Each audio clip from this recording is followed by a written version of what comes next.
Um, I'd like to begin today by acknowledging the traditional owners of the land wherever we are meeting. I'm meeting on Awabakal and Darkajing country, otherwise known as Arimba, in the central coast of New South Wales. I'd like to pay respect to the elders past, present and emerging. I'm going to just play a little video while we wait for the stragglers to come in.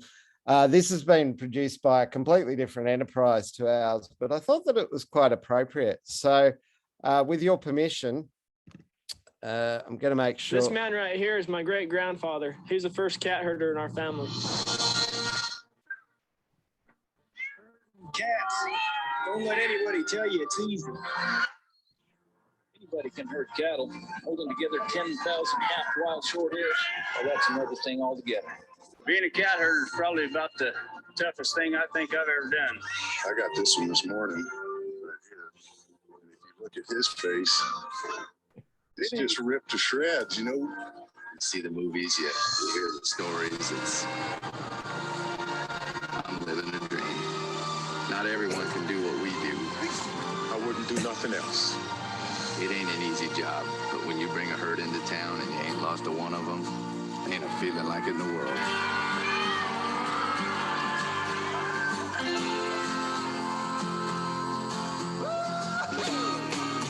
UDS, managing the complexities of the digital economy.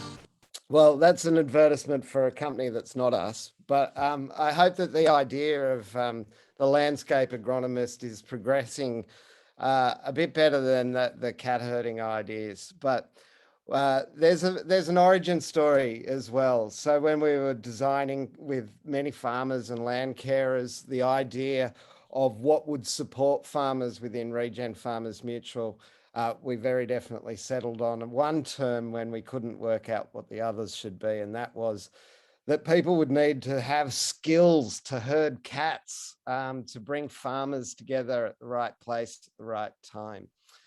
So the landscape agronomist, or the agenda for the next 2 hours, what I'd like to do is take you through what the role is about. And at that point, we might, that might actually take 25 to 30 minutes because I want to give you a decent overview. There might be people at that point that say, hey, this isn't actually for me, and they might want to draft themselves out. There's no need to spend another hour and a half sitting through this interview kind of group sharing process if it's not for you. So no hard feelings. A soft, gracious exit from both sides is always welcomed.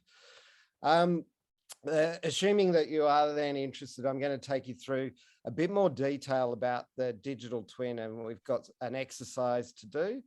And then after that exercise, we'll go into what does being a Regen Farmers Mutual recognized landscape agronomist mean?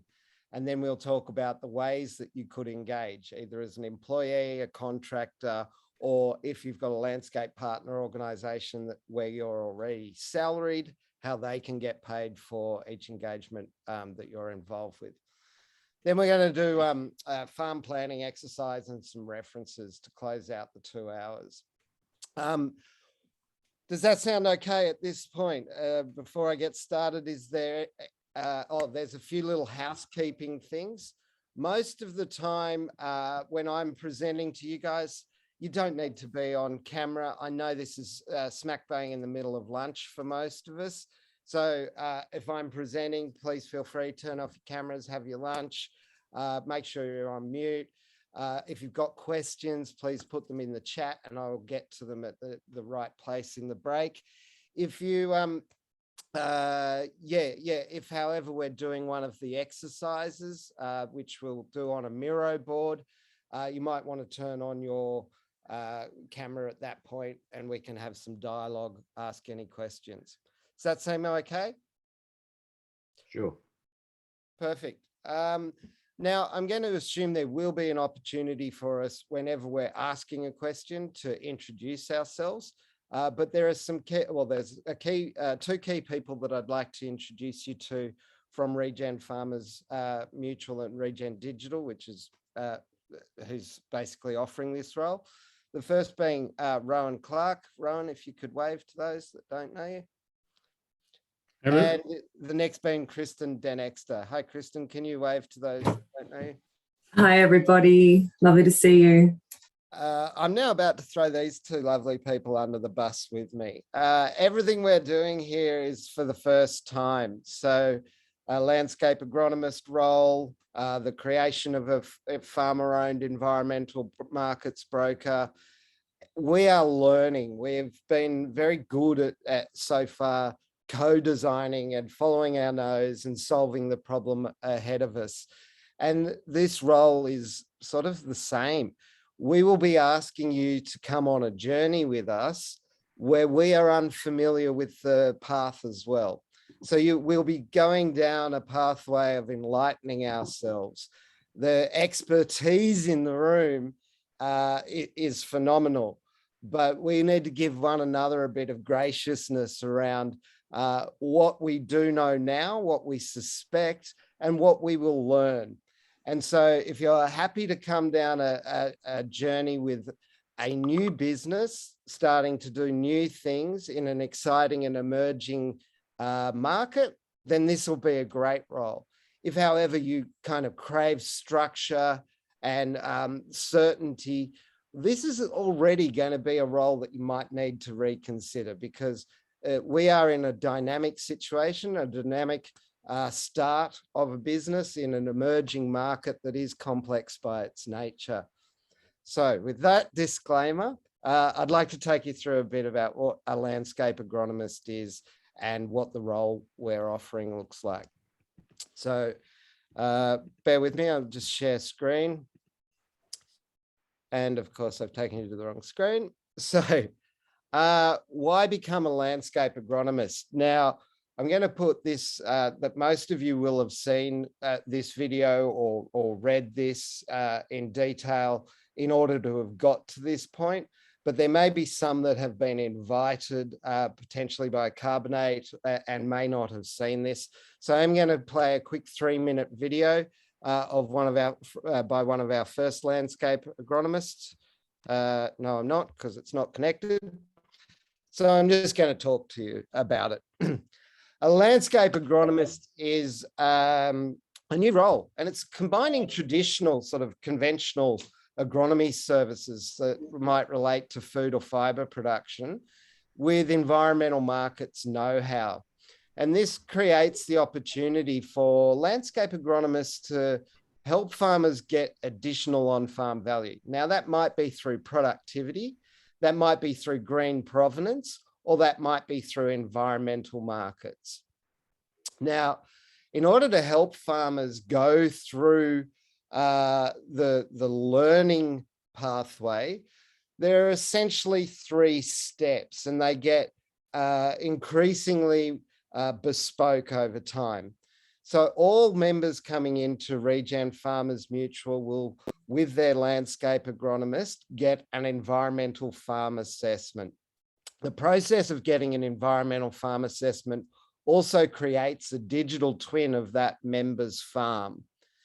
Now, at the end or conclusion of an environmental farm assessment, certain in-field sampling or further data collection will be required by that farmer in order to get a better idea of what their opportunity looks like in their context. And that might engage, again, the landscape agronomist either directly in that in-field data collection, or the landscape agronomist might take the role of being a trusted advisor and coordinate those in-field or next step data collection process with relevant service providers. And then the landscape agronomist will create a farm plan with that farmer. And that'll really start to understand what are the trade-offs, what are the what's it look like to bring in the environmental markets, production and marketing, and combined with the traditional agronomy. So what we know is that these farm assessments are a per member onboarding process. We also know that the options for what we call the Part B, this further development of data might be flying a drone or getting soil samples or doing a biodiversity transect or some greater GIS work. In these cases, there will be a either defined product or a scope of work done between yourself as the agronomist and the farmer, and then agreed ahead of time. And likewise with farm plans, a scope of work will be provided to the farmer and then execution based on an agreed transaction. We estimate that Part Bs might cost anywhere from a couple of $100 to a couple of $1,000, and farm plans might cost anywhere from $2,000 to $20,000 for a farmer. And of course, the idea is that we pay for those services as farmers, as members, that then enable us to get into environmental market transactions or green provenance transactions. Now, if they're going to try and get into an environmental market transaction within Regen Farmers Mutual, a landscape agronomist must have signed off on that plan. Otherwise, we would have some fiduciary and concerns about the integrity of that environmental market transaction. So what we're doing by way of background as a landscape agronomist is we're a key part of the local infrastructure. There's actually two parts supporting the local infrastructure. One is the landscape agronomist, and the other is the landscape partner organization. Now, as a distributed organization, we're not going to be 100,000 employees across agriculture employed by Regen Farmers Mutual. We're going to have local partner organizations. Now, these local partner organizations will be responsible for bringing together all the farmers into an aggregated environmental markets transaction, or potentially those farmers into a change of resource use. Maybe they're going to share the costs of a soil sampler, or they're going to share the costs of a piece of infrastructure that can change the cost of their shared fertilizer regimes. This is the role of a landscape partner organization.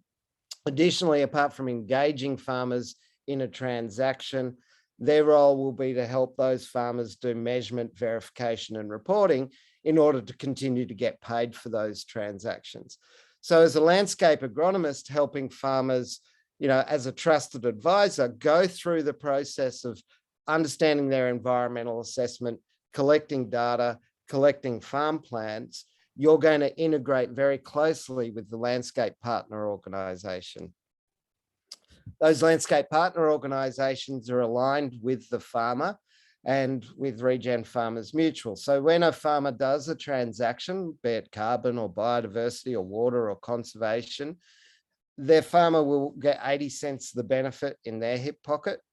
10 cents will stay with the local landscape partner organization, and 10 cents will stay with the mutual. Now that goes for our technology provision, governance provisions, and brokerage, negotiating with the buy side of the market. All right, so what does this mean? If you were to take a job as a landscape agronomist, we want you to be doing environmental farm assessments for new members before you can do Part Bs and before you can do farm plans. And when you do, the KPI for that is how many environmental farm assessments have been done. We will be asking every farmer who comes on board about their clarity and confidence at the start of the 2-hour session, and again at the end of the 2-hour session. And ideally, a landscape agronomist will help their member have greater clarity and confidence with respect to what they're doing. And if that isn't the case, well, then we need to investigate, the process or the procedures or what went wrong. Additionally, we've got a bit of a mnemonic happening here, which is sort of the steps of how do you put together a 2-hour interaction for every farmer. There's an interesting Edward de Bono phrase, and Edward de Bono, for those who don't know, was a guy who's, speed reading, 6 thinking hats, a whole bunch of amazing, thoughtful thinking about thinking. And one of his words was a PO, and it's not yes, it's not no, it's a possible option or a PO. So we have our mnemonic starting with PO, A, B, C, D, E, and X, where PO is prepping and getting the farmer to complete their onboarding survey. Then you do asset mapping. You work out their biodiversity value indicatively, their carbon value across the ERF calculators. You demonstrate the value of having mapped the assets and brought this biodiversity and carbon information together. You help the farmer to understand how they can evolve their twin. And then you take them through what next steps are available for them. We call these Part B, but essentially they're going to be that bespoke pathway for collecting the next set of farm information that farmer would like. Now, that might be drones or biodiversity mapping or soil sampling. You will have to work that through in the 2 hours. You'll also be, going through a process with each farmer of going from environmental farm assessment to data collection to farm planning. And with that, you'll get a KPI. Now, as a trusted advisor, you'll help them understand heaps of ecological and agronomic factors. And there's going to be an inbuilt factor as well, and that's technology. I actually wonder about the size of the hill that needs to be climbed around ecological literacy for farmers and the size of the technology hill. I think they're both significant barriers, and they're going to look to you for basic IT functions. There'll be IT functions that you can't help with, that need to be escalated rather to Regen Digital, which might be about how the software works. But when they lose a password or forget a password, or they just need a hand, getting back to their login page, or Zoom needed an update, or, basic IT is going to be there. And of course, essentially, you want to be able to get your billable hours from your farmers, which is an indication that they're moving from environmental farm assessment into that data collection Part B process, and then into the farm planning.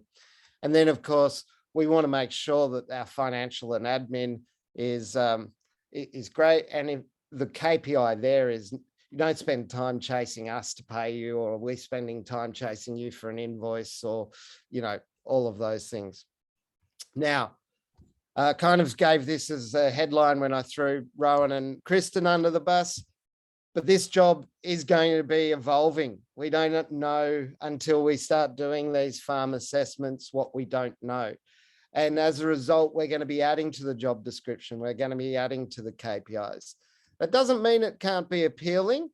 The landscape agronomy role does have environmental impact at its core, and also how do you, clothe and feed the world.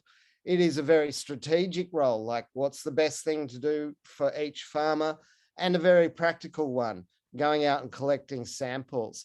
It's personal, as in you will have great relationships with farmers and be having, aha moments and revealing moments of, on-farm value. But it's also technical. You'll be using a thing called a digital twin. You'll be doing mapping. You'll be thinking about assets in a new way in new markets. How would we aim to compensate you?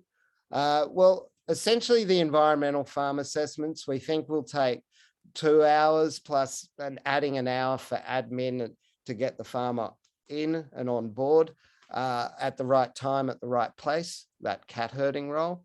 We've got a budgeted $225 per Part A, whether that takes you 2 hours or 3 hours. Per Part B, it will depend on what you're trying to do for that farmer. but it's like a target rate of $100 an hour is what we'd be looking at. And likewise for farm plans. If you are traveling, and that would only apply for Part Bs or farm plans, then the costs will be reimbursed. And from time to time, as a landscape agronomist, you get paid with more members and farmers coming into your local area. There may be opportunity for you either to do paid work for farm groups in your local area, or voluntarily speak to farm groups in your local area as a means of propagating further work for yourself, and of course, further work for Regen Farmers Mutual. Payments can be made in arrears, either as an employee or as a contractor. If you're a contractor, you'll need to look after different obligations like insurance and withhold your own tax. If you're an employee, that will be the responsibility of Regen Farmers Mutual. And if you're employed by an organisation, and then you will find that they will need to make sure that you're covered suitably for the right sort of insurance, workers' comp, professional indemnity. All right, that was the quick run through. There's probably more questions than answers at this point, but if you would like, we are going to give everybody who, at this stage, having heard what the job is, an opportunity to, self-select out, like, actually, this isn't of interest for me, which again, there's no hard feelings about that. It's got to be a fit, and you're better off to kind of know sooner than later. So if anybody wants to leave, that's okay. Or if anybody has a question, now's the perfect opportunity to ask. I've got a question, Andrew. Robert. Yeah, Rob. Yep. I'll just put my video on. So just on the pay rates, employee versus own business. I mean, you mentioned professional indemnity. I mean, I have professional indemnity now for landscape design work, which I do. That's about $5,000 a year I pay for that. So if you didn't have your own and Regen wanted to be covered, that would cost you money. So I just wondered if there was any recompense for that. That was one thing. So, I mean, the professional indemnity should be, broad enough to cover you for data collection and farm plans as well, not just factor in your 225 from environmental farm assessments. It would seldom make sense from that. Yeah. But as a landscape agronomist, that 225 we've got line of sight on. Yeah. How much and how many Part Bs you'll do will be really dependent upon the volume of work that is generated in your area, and that you want to take on or capable of taking on. So you might actually determine to start off in the employee role, or the contractor role. It really will sort of, or as a subcontractor to a landscape partner organization role. Right. I will actually, because that's sort of the point. I will just take you to a quick part on this site, which was employment or contractor.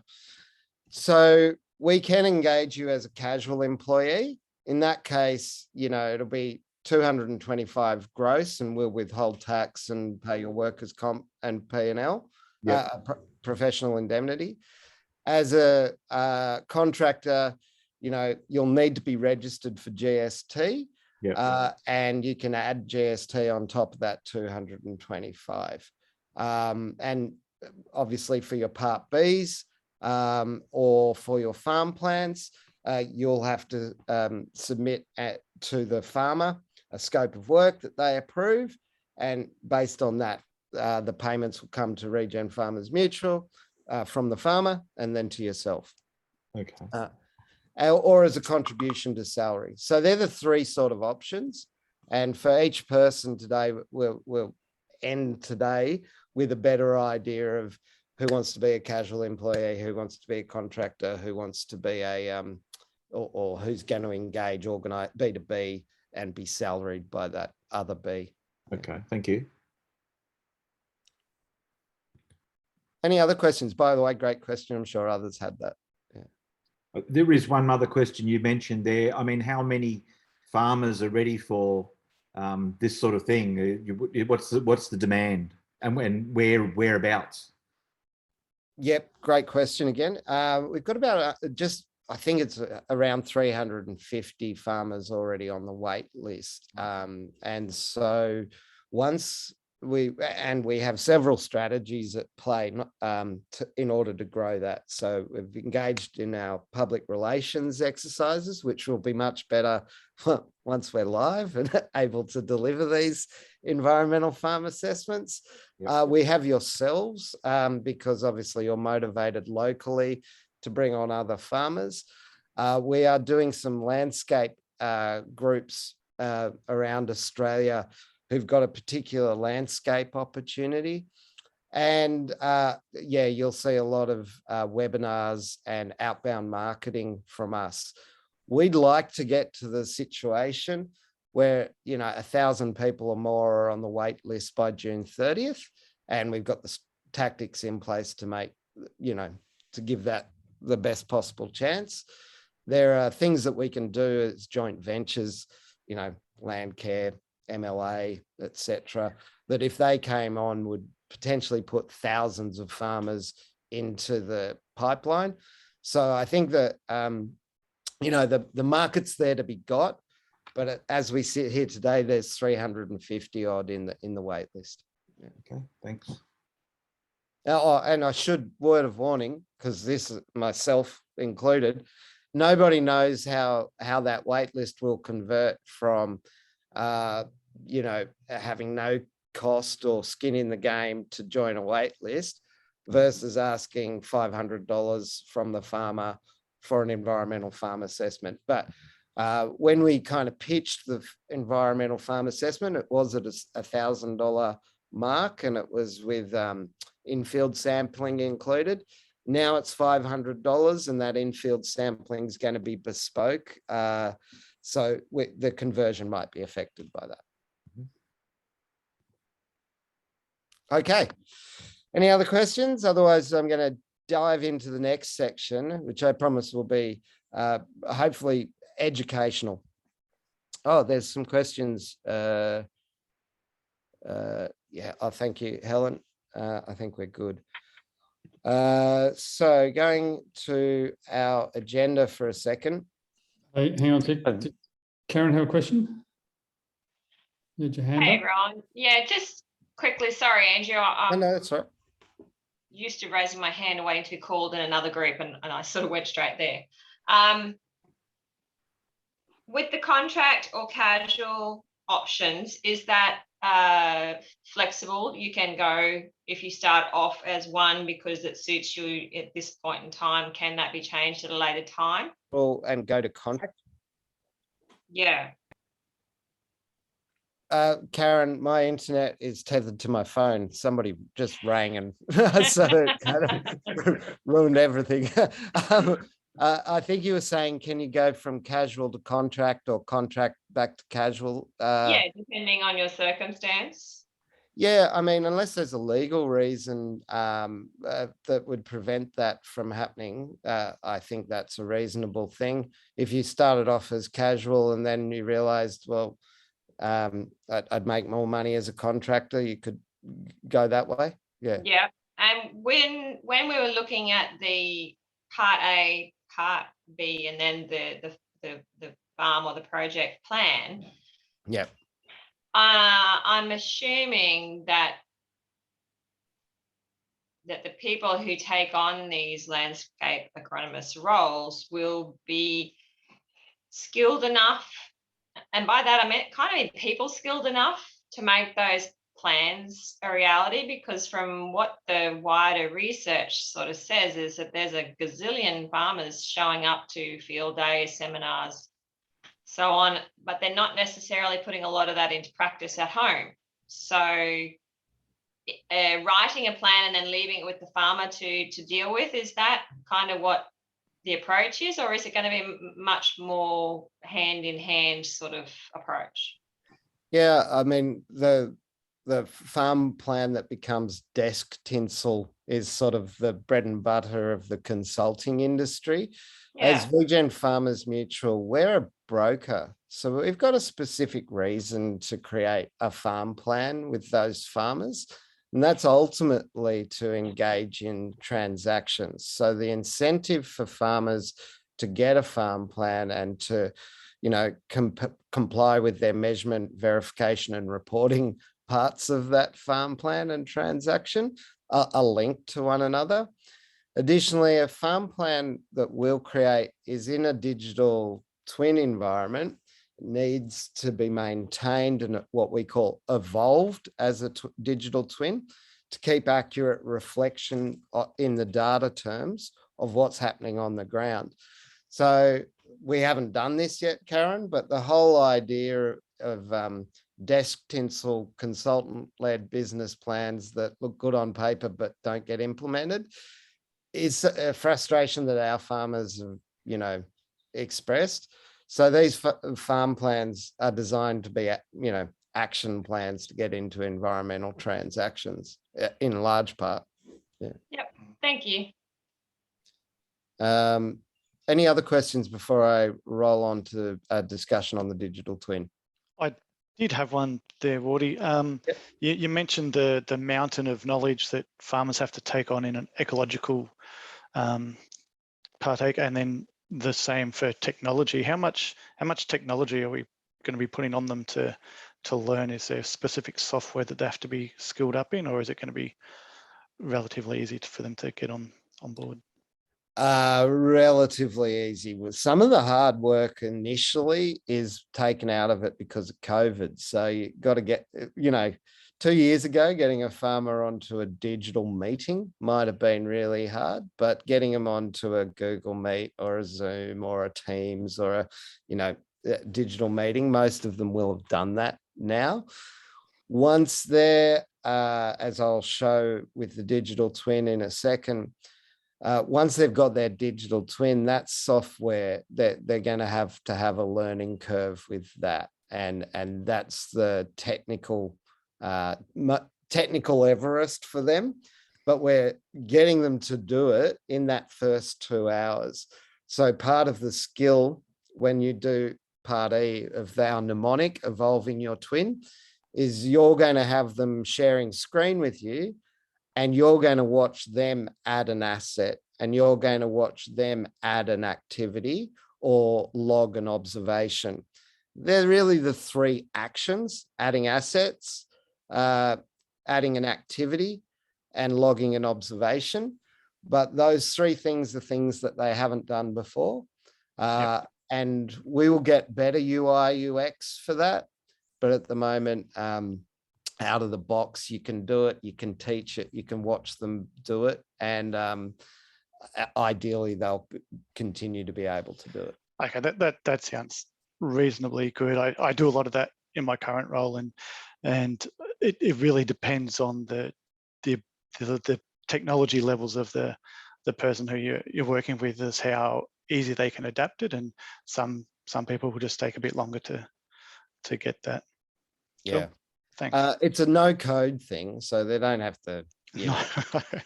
No, but some things like left click and right click a mouse can sometimes be challenging for some people, or some people that I've worked with anyway. Yeah, no, granted, there are people. As an example, just saw this from that Nuffield fella. Anyway, 4 years ago, only 4% of farmers had a digital map. Now there's 40%, but that's still 60% of farmers haven't even got a digital map of their farm. So we're going from a map to a digital twin of your farm. That feels like a massive technological evolution for some farmers. Yeah. Yep. Great. All right. With that in mind, I'm going to go and hopefully educate us all a bit more about the digital twin. Before I do that, very quickly, I might just take you through the relationship between Regen Farmers Mutual and Regen Digital. Regen Farmers Mutual is a company limited by guarantee, and it owns a subsidiary called Regen Digital. Regen Farmers Mutual consists of a board. There's the management team, Kristen, Rowan, myself, and a members council, which consists of the farmers in 16 of them from 8 different regions, advising on the running from a member's perspective. And then the way that we've been able to fund the creation of this is Regen Farmers Mutual sold down through an equity crowdfunding and a private placement last year, money in order to create Regen Digital. And Regen Digital is really the culmination of a number of other bits of open source and proprietary technology to create the Regen, the digital twin. So with that in mind, I'll take you now to the digital twin. So the way that I like to work, and I think farmers react better, instead of using digital twin and keeping that mainly for the buyers because they're interested in that, is calling it like a website for your farm. And yourselves, maybe the best example is you don't get a website to look like your shop or your business until you set up the blog and you write the content and you make it have your look and feel. And then it becomes a reflection of that business online. And it's similar for the farmer, like out of the box, we don't have a digital twin for that farm until we do, add the location and add where are the environmental assets on that farm and start to flavor it so that it is a reflection of the real world asset. So what we do for farmers and what they can expect from an environmental farm assessment. The first thing you want them to kind of understand is it's their content and their website. And so more than it being a software as a service that they're logging into that we own as Regen Digital, it's their instant, it's their unique digital twin, and they can evolve it in many different ways. But the first thing that they're going to do potentially is input their content. We do that through the onboarding survey, and that onboarding survey asks questions, and I can maybe even quickly pull it up later on if there's interest.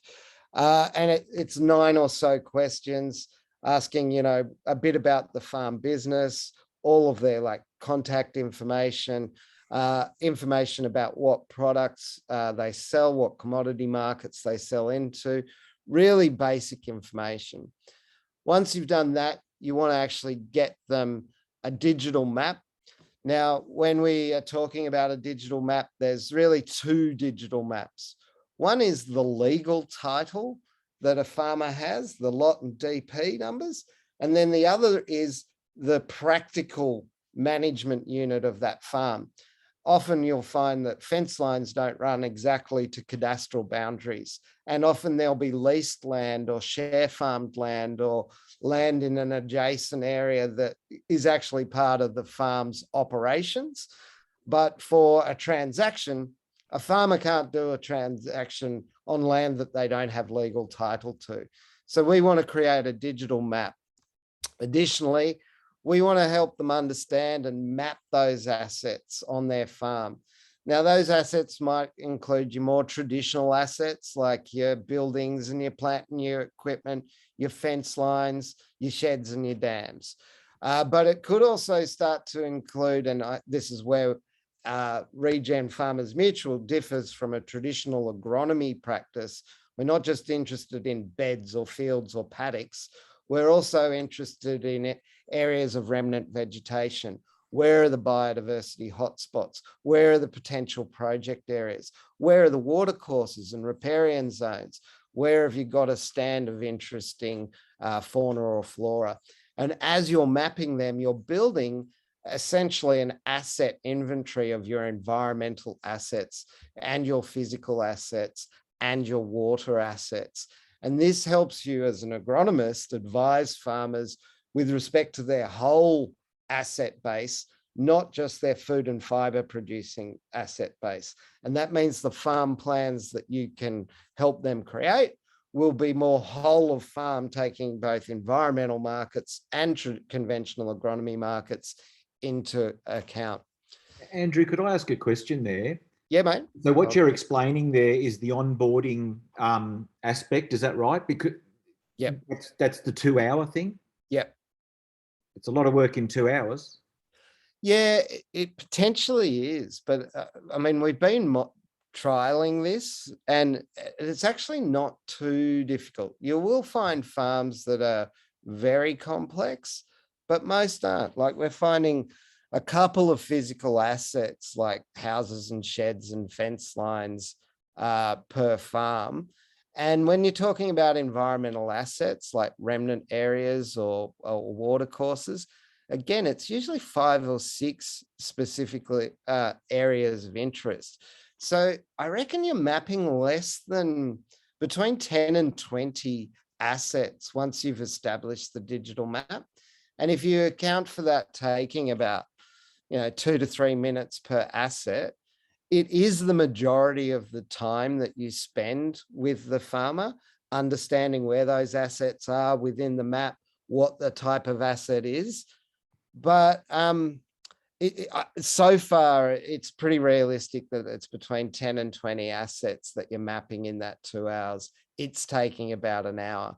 The other stuff, like the biodiversity and carbon stuff, which I'll show you in a second, it's super quick, actually. And most of the, how to evolve your twin and what are our next data steps, they're not particularly intensive as well. So in my mind, you'll have, probably half an hour of what we call kitchen table talk, or, not being in the real kitchen. It'll be virtual kitchen table talk. Right. Probably an hour of mapping and half an hour of analysis and synthesis of the information. That's roughly speaking how I think it will break down based on what we've been doing so far. Yeah. Thank you. Any other questions? I'll go back to the digital twin. Okay.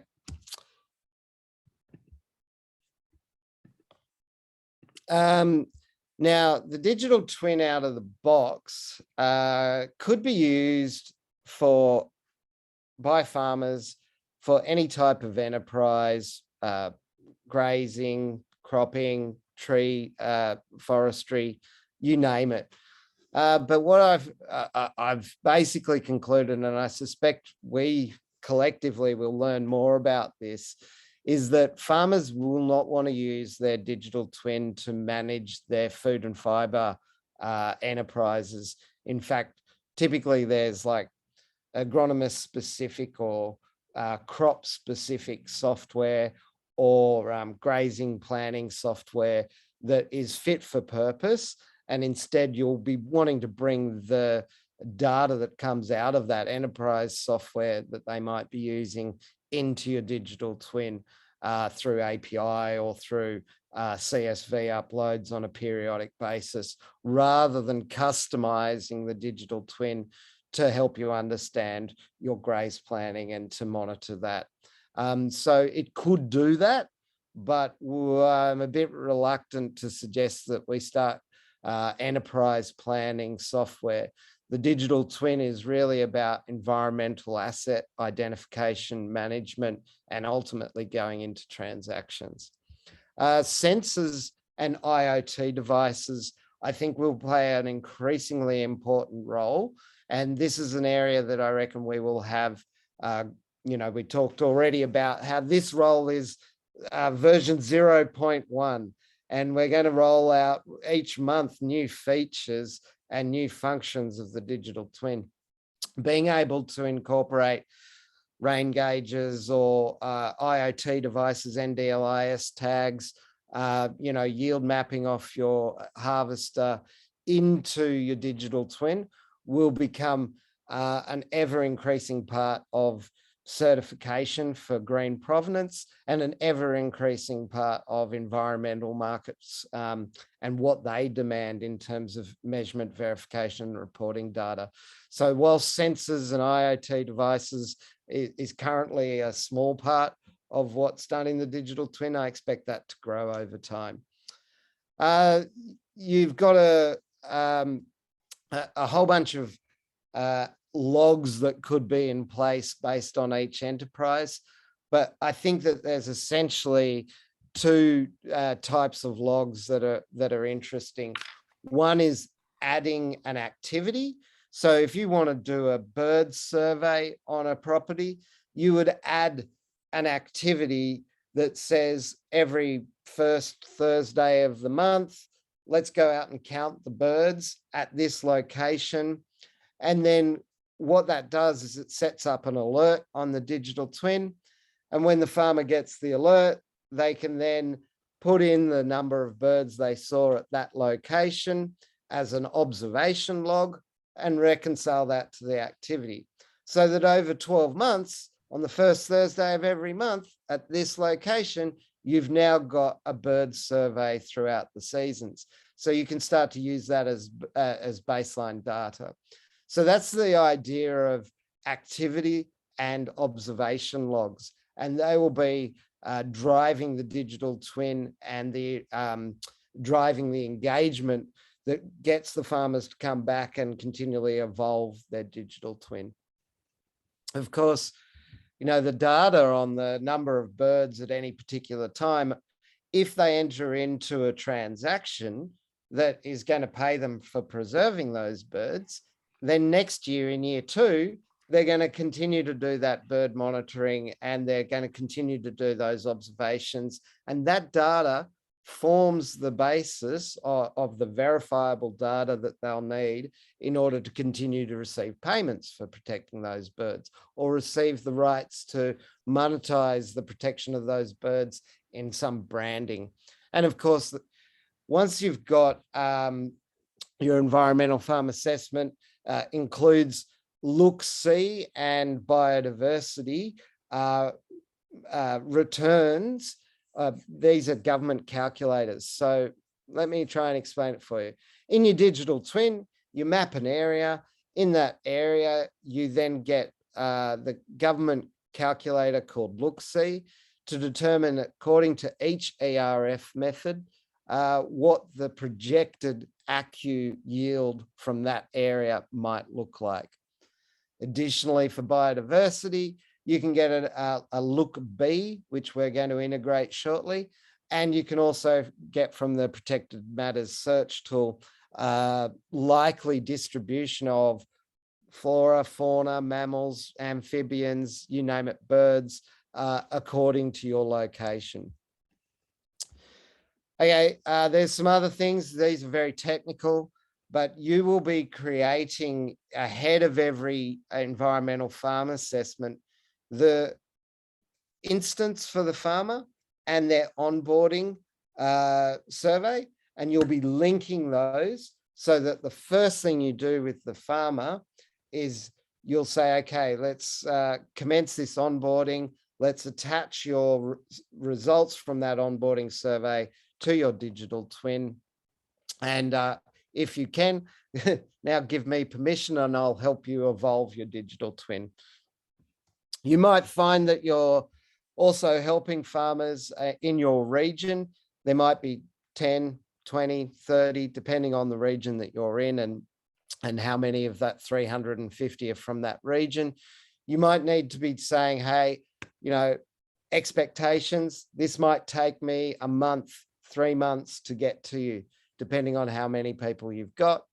On your onboarding session, this might be catalyzed either by them coming through and booking time on your calendar, or you might do an outbound call or email and book them in for a specific time that works for you. there is the opportunity, if it's a large farm or really diverse set of ecosystems on that farm, that 2 hours simply isn't enough. In which case you can have that farmer at the buy additional time from you to continue to help them to evolve their twin. Okay, I'm going to stop there and ask again any questions from the landscape agronomists about the digital twin. Would you like to see it in action? Yeah, a few nods there. Yep, happy to see it. That'd be good. Yep. Love to see it. All right, now this is a huge risk because over the weekend, and I haven't looked at it since, a new version of the test environment was rolled out by our developers. So I might actually try and get us into that one. In the meantime, while I'm looking for that, if you just want to chat or ask any questions, won't be long.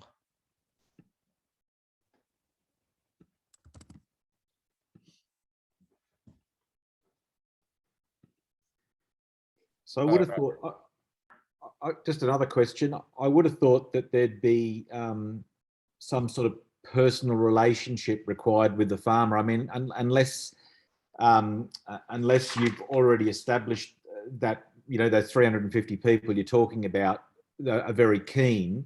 I'm sure, I'm just talking to farmers where I live, they're all fairly, I don't know the word, I haven't got the word, but they're not, they don't believe in a lot of things that might help.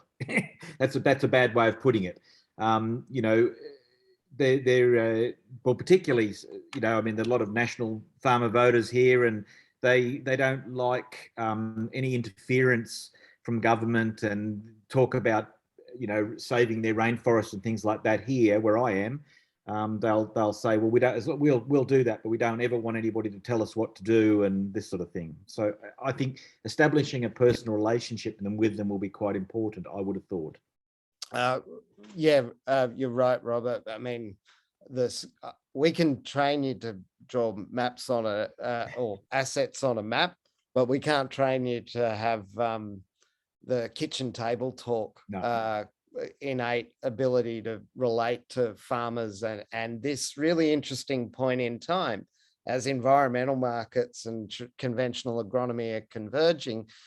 Farmers need somebody that they can trust, and they're rightly very skeptical of how their data is treated. So I guess with the ability of the Mutual and Regen Digital to hand on its heart, say, actually, you own your instance, you control the permissions, it's your data. If you are collecting it and you don't want to share it, we've got really fine-grained permission sharing capabilities.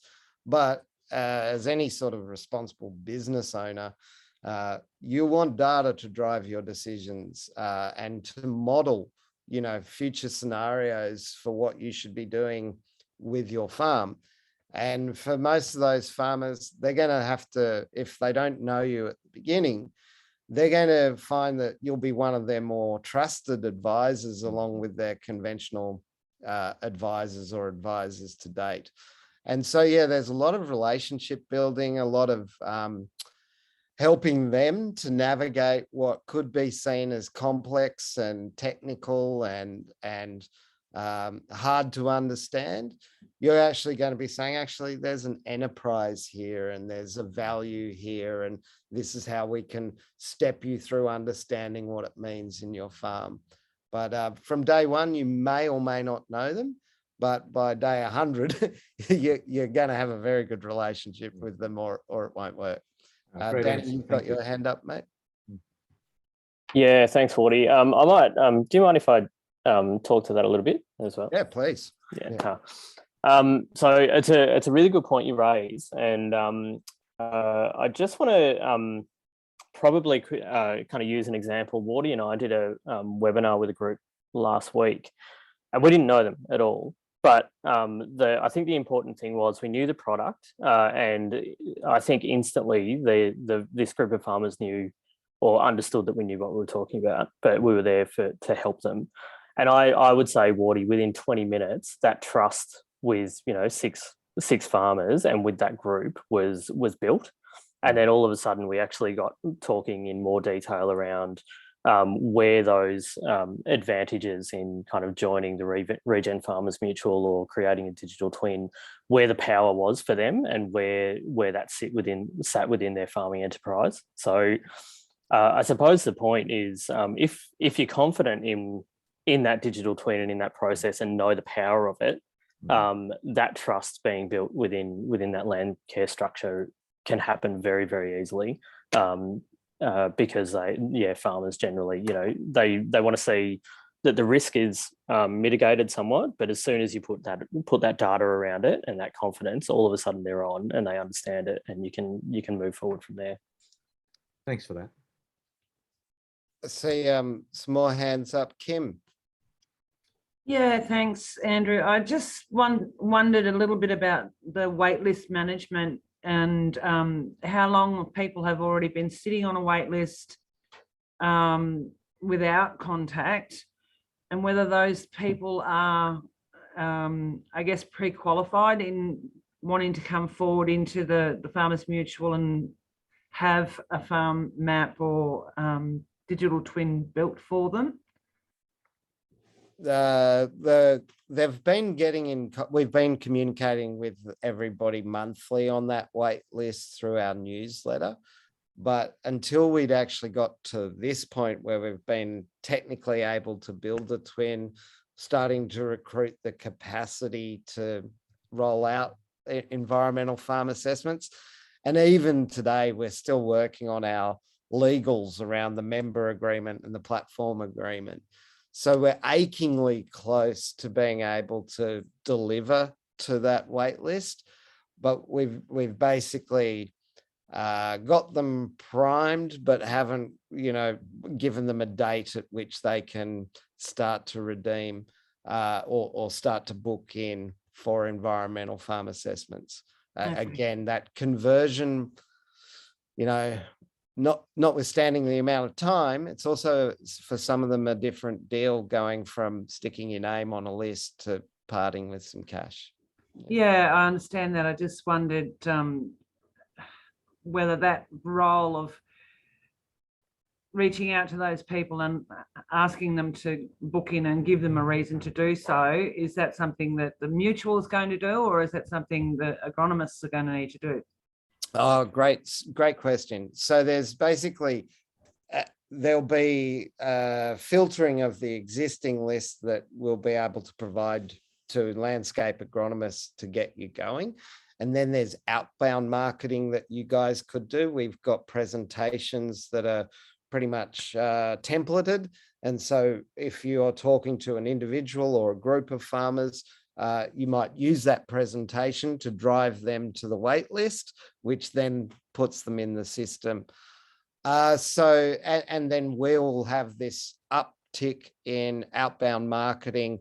So one of the things that you guys can use as a means of generating environmental farm assessments in your local area is myself or Rowan or Kristen can talk to, or mainly myself and Rowan can talk to our presentation, which is the Good for the Farm, Good for the Farmer presentation. And it is like an education-led, but pretty like catchy. We've done it for, like, as Danny said, we did it last week. I've just done it in person twice over the Friday and Saturday with real farmers. And yeah, it's a good little presentation because, and any one of us could do it once we're recognized as Regen Farmers Mutual Landscape Agronomists. And the end of that, yeah, farmers are signing up to get their digital twin. So you've got the mix of inbound leads, you can get outbound active, and we will continue to push inbound leads through the funnel. Obviously it's in your interest and our interest if you are active, but this is a flexible job. We're not suggesting that this is a full-time job for everybody. For some people, it might complement what they're doing with 3 days a week with another day or 2 a week. And so it can grow as the number of farmers in their region grows. There's no template here for what we expect of the landscape agronomist or we're learning, I guess is the point. Yeah. David, you've got your hand up. Yeah, thanks, Andrew. Couple of quick questions. Minimum farm size? No minimum, really. There's a practical minimum in that, active land managers on the east coast escarpment are pretty much a paddock of west of the Great Dividing Range. So they have to be a primary producer status, basically. No, in fact, we're finding lots of lifestyler and blocker people on the east coast are interested in what their environmental assets are, even if they've got maybe a horse parked on there occasionally, or no livestock or food and fiber production coming off it.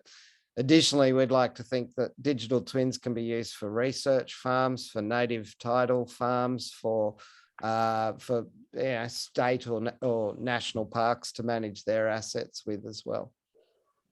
The other one is farmers with existing farm plans. They can easily upload KMZ, KML shape files straight up into this platform. Yep, absolutely. In fact, when you find them, that makes life easier because they're the asset mapping on fence lines, for example, just disappears, right? And you've got a lot more time to look at the synthesis and build the relationship.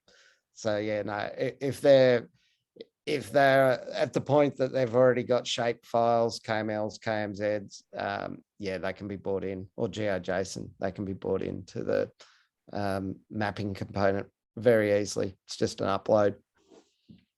Cool. And I noticed that you've got FarmLab as one of the collaborators there. So does that mean that you've got some of that basic soil type layers already existing in that platform to get, even though it's coarse, 30 meters plus, whatever it is that in there already in case they don't have soil maps or delineal lines?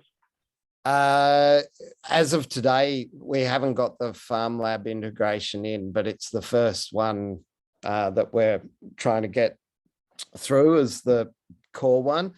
And the reason we are is really what we see the biggest value of FarmLab is by using their planning tool to identify monitoring and measurement sites, and then being able in field to navigate to those sites, and then in field being able to collect the samples, print the labels, print the barcodes, send that off to the soil labs, have the chain of custody around the results, and have those results then feed into the digital twin.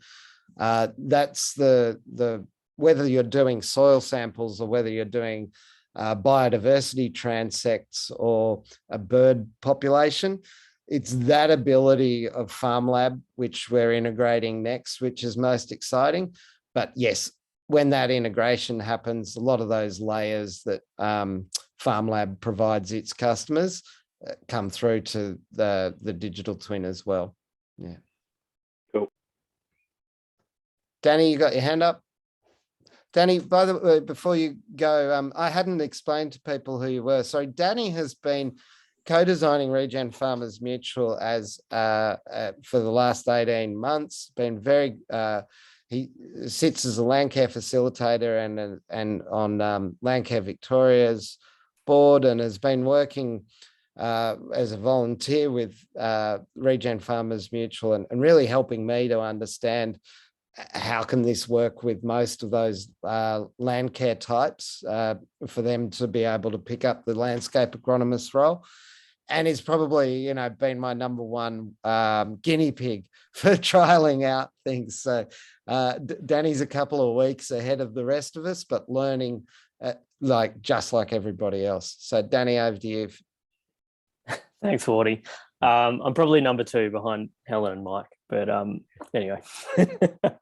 Hey, this kind of David's question prompted me actually to follow this up, but as far as kind of production models and agriculture models and planning go, I did get a question about this during the week. There seem to be a lot of farmers out there that have done stuff under like the Melbourne Uni model, for instance, or been working with like Richard Eckhart and have those models and those overlays. Are they just as easy to bring in as KLMs and KMZs and then be able to kind of pull those attributes in as well? Or is that something we probably need to start to look at? It's not something I, off the top of my head, know enough about to say, but we can import files to your map very easily. So if they're a mapping file, I would have thought importing a layer would be technically possible. But sitting here right now, I'm not exactly sure what's required, so I couldn't say for certain. Roni or Kristen, have you got anything to add there? Not really. So like, I think my understanding is you can create an asset, upload that file, and that's the way you create a layer, if you like. So there doesn't seem to be any limitations on the types of layers you could have. Does that kind of talk to your question, Danny? Yeah, yes, no, sorry, I just didn't know whether I was on mute. It does. I think the thing to probably explore for us is whether the attributes come in as well.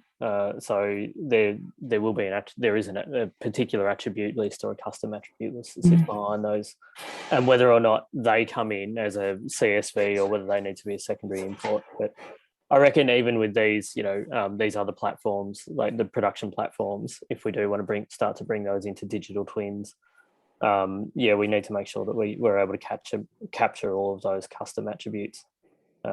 Otherwise, we'll kind of get some layer of corruption there. Yeah, it'd be about mapping. So mapping across from one system to the other and looking at the supporting ontologies essentially, and just working out, but I'm pretty sure it would be possible. Right. I probably went into deep dive into that a little bit too much, but yeah, just wanted to flag that or see if there's a solution there. It's probably worthwhile noting that, like, so at the core of it, the digital twin will be driven to a large extent by what the kind of the value being created. So what's the value to the farmer essentially? But in turn, if the farmer is selling if they're entering environmental markets transaction, or they're selling food and fibre with certification, what value is being attached to that thing they're selling? And so to the degree that there's a map that kind of can then be used to underwrite certification, for example, then that creates value for the farmer in selling their food and fibre products. So it's linking back to what is the value being created at the end of the day that will kind of anchor all this, I suspect. Great point. So as a farmer, I'm going to be bothered to collect my data when I know there's an incentive to do so. And that could be my own productive incentive. But we think that, the environmental markets opportunity is an incentive. We think that governments are going to compel farmers in certain instances to collect information. And we think markets are going to compel and incentivize farmers to collect certain information. So making it as broad as possible so it can collect all those types of information is one of the goals of the software choice that we've gone with. But then, making sure there's something in it for the farmer and therefore for yourselves as landscape agronomists is key to getting uptake. There's been thoughts about data cooperatives in agriculture for years. What it's lacked is the sufficient motivation for people to put them together, and environmental markets and credentials provide that motivation. Yeah. All right, I'm going to take you briefly through what it looks like. So here we have previously filled out, I think this one is Dalness in Tasmania. And you can see over on the left, we've got a number of so Dalness has got its locations, its property file. Now, if I'm looking here, I can see my assets. So I'll quickly do an overview of my assets. And what we imported was the property lot and DP numbers And then you can, for example, create an area of interest. And so what I'll do is I'll go to assets. Sorry. I'm going to go to asset. I'm going to add a land asset. I'm just going to call this test for now. And it's going to be a paddock. And what I'm going to do is identify it with a polygon as this area across here, here, here.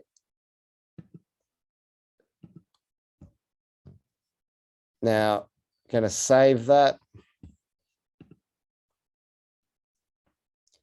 Now I can edit that. I can give it attributes. I can add activities to it.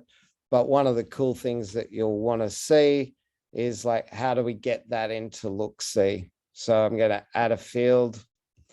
I'm going to select an individual asset type, in this case, test. And this is look-see. So it's saying, well, what would happen if you increase soil by 1%? Don't need to do this right now. You can alter it in the results. It then takes a few seconds to reference that polygon with the data set created by CSIRO. Now, the data set that CSIRO has created is pretty annoying. So we've gone across two cadastrals here when we created that. So we're actually looking at the combination of those two areas. And what we can see here is that according to the reforestation via environmental plantings method, 4,055 ACCUs could be generated. But if we were going to use the avoided clearance, the estimate is 2,700. So as a landscape agronomist looking at that particular area, I can already start to identify what are the measures that are most appropriate for this particular farmer. Now, if they're interested in soil carbon, as an example, right off the bat, if they improve from 3.5 to 4.5% over the 25-year period, that looks like 2,465 ACCUs. If, however, we said to that farmer, and this is where you start to have meaningful conversations, what interventions could you do? Cover cropping, biological fertilizers, time-controlled grazing, so that instead of maybe a 1% soil carbon increase over 25 years, you got to 1.5%. What would that do in terms of generating additional ACCUs? And then as an agronomist, this looks very familiar. This is like you're doing gross marginal and marginal reaction tests on different decisions. And this is how, in very rudimentary form, we use as landscape agronomists the digital twin to discuss and verify with farmers what their plan is across different areas. Hey, Danny, you got your hand up? Go for it. Yeah, thanks, Wardy. Are you able to change that carbon estimation, the initial estimation in the left-hand column? Yeah, like you can bring that one down. Yeah, because I know I keep banging on about it, but I don't know about anybody else, but there's very little trust in that soil carbon measurement at the moment with look-see, and we're getting some really inaccurate soil results. So that's just something for landscape agronomists to keep in mind.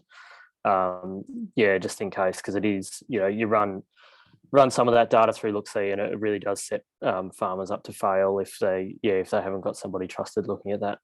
Yeah, absolutely. I mean, if you're in Western Murray, for example, you might be thinking, well, 0.5% of carbon is probably enough in my soil. That would put me in the top 10% of producers in that area.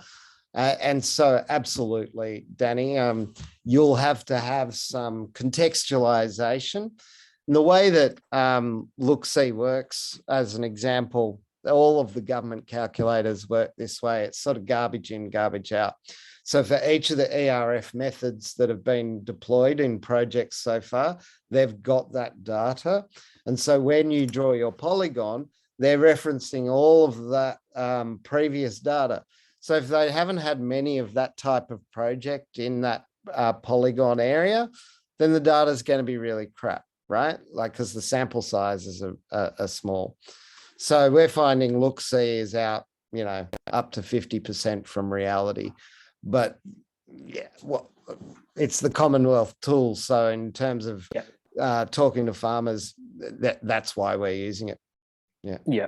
The other thing I'll add is I'm always, if anything to do with this sort of measurement or this desktop stuff, I'm strongly advising that a kind of soil test be done to ratify those levels before any action is taken. Otherwise, as I said, it's we could be looking at data that's over 200 kilometers away in some cases, because it just draws from the nearest kind of testing and aggregates it and goes, oh yeah, it's about that. Absolutely. So that's the point. Environmental farm assessment, then in-field data collection, then a farm plan, then you can go into a transaction. You can't go from farm assessment to transaction without the middle bits. Mike, if those farmers had existing soil tests, you could onboard them into the folder as well. Yep, absolutely. Especially if their farm lab, like that integration's made, but even if they've got soil tests from other labs or other software, that can come into the twin. Yeah, I just wanted to suggest also that it's really important to manage expectations, because a lot of farmers, even if they have an awareness of what their soil carbon is, that awareness is actually only the top 10 centimetres usually, or maybe 15 centimetres. And when you measure down to 30 centimetres, which is the standard for ERF projects, it's quite often very different from what the farmer might expect. So it's actually fairly useful to bring that expectation down a little bit right at the start, so that when we do get on farm, there's not a tremendous disappointment. I think you guys have been reading my agenda, because you've just kind of elegantly brought us to the end of the environmental farm assessment. The digital component brings us to what is it that we're going to do next in field. Now, the options for farmers are many and varied. I'm going to give you a couple of examples if it's all right. So, oh no, that's a different one. Oh, please. Why do I never have the right presentation ready to go? Oh, here we go.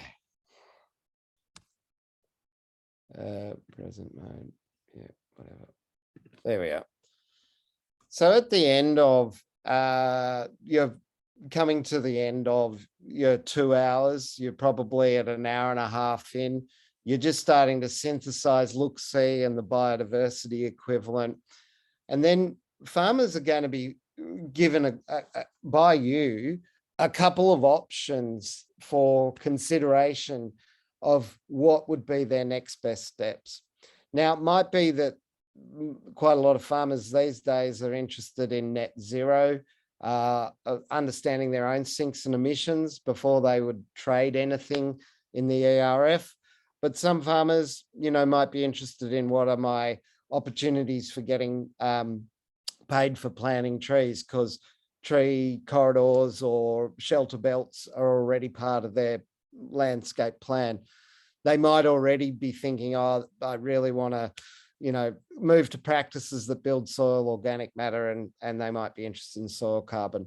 Or from a biodiversity perspective, they're looking at what have I got in my inventory that could be used in the offsetting market, or what could I do over biodiversity measurements that baseline today and show improvement over time. What could I get there?